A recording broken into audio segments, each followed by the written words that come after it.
Discerning truth in a world of deceit.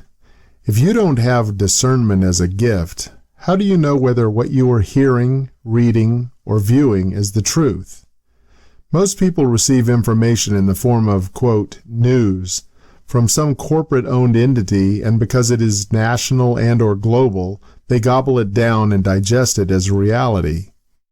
That news is concocted with a poisonous recipe, prepared and presented with all the flavors you are accustomed to and find pleasant to consume.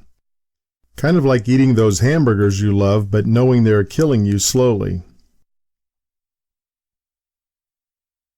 Then there are the YouTubers who can only scream their news at you and get you as scared as a kitten in a dog's mouth that the world is on fire and the water has been shut off. How's that for mixed metaphors?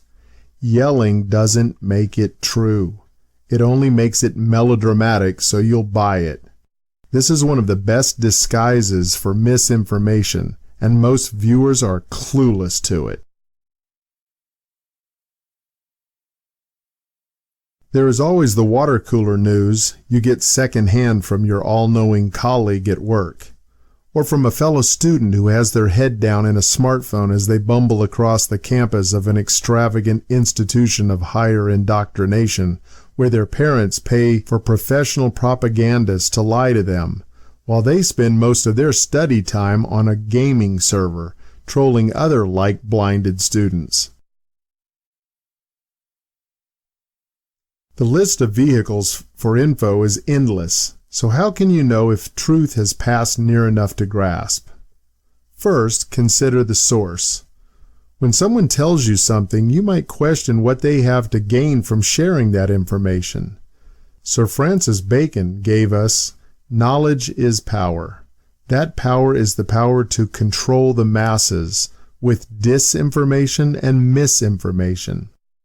What does mass mainstream media stand to gain from implementing this tactic? In a word, total control.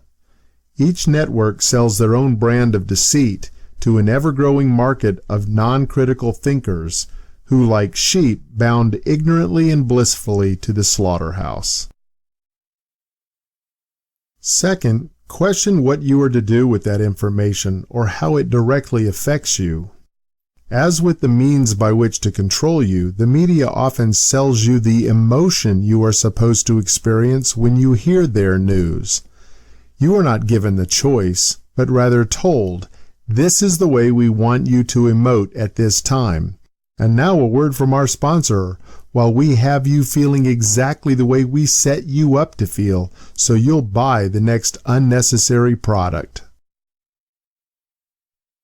Knowledge, information, and news do not control you without your consent.